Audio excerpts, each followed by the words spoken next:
सर्द हवाओं के साथ टपकती बूंदें सुखपुर की मिट्टी को भिगो रही थीं। गांव की गलियां खाली थीं, लेकिन पंचायत घर के बाहर गोपाल और श्याम भीगे खड़े किसी चिंता में डूबे थे। गोपाल, सुखपुर गांव। श्याम, स्कूल खुला है, हफ्ता हो गया, लेकिन बच्चों के पास बैठने को बेंच तक नहीं। ज़मीन पर बैठना ठीक नहीं लगता अब। श्याम, हमने तहसील में अर्जी भी डाली, कोई सुनवाई ही नहीं। तभी बुजुर्ग मुखिया मुरेश आ जाते हैं, सिर पे मफलर, हाथ में छड़ी। मुरेश, मैंने सुना तुम दोनों परेशान हो। अगर सरकार नहीं सुने तो हमें खुद कुछ करना होगा। मैं अपनी पुश्तैनी ज़मीन बेच देता हूँ, बच्चों के भविष्य से बड़ा कुछ नहीं। गोपाल और श्याम ने एक दूसरे की ओर देखा। यह फैसला आसान नहीं था, लेकिन मुरेश का चेहरा दृढ़ था। अगली सुबह तीनों एक पुराने ट्रैक्टर पर निकल पड़े। आसमान फटा हुआ था, रास्ता कीचड़ से लथपथ। रास्ते में उन्हें एक टूटा पुल मिला, जिसे पार करना जोखिम भरा था। गोपाल, अब ये पुल तो बहुत ही कमज़ोर लग रहा है।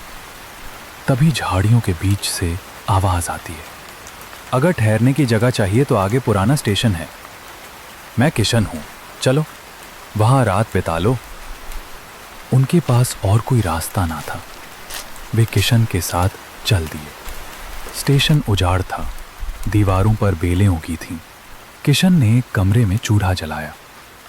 रात को सब कुछ शांत था, लेकिन आधी रात को ज़मीन के नीचे से खुदाई की हल्की आवाज़ें आने लगीं। श्याम, तुमने सुना? सब बाहर आते हैं, देखते हैं। एक बूढ़ा आदमी हाथ में लालटेन लिए ज़मीन खोद रहा है। बोला कि जो ईमान से चलता है उसे रास्ता मिल ही जाता है। अचानक वो आदमी 3 थैले निकालता है, हर थैले में नोटों की कट्टियां। गोपाल हैरानी में, ये सब क्या है? धीरे मुस्कुराते हुए, तुम्हारी ईमानदारी की परीक्षा थी, अब जाओ स्कूल बनाओ। अगले ही पल वो गायब हो जाता है, जैसे कभी था ही नहीं। कुछ हफ्तों बाद सुखपुर का स्कूल तैयार हो गया।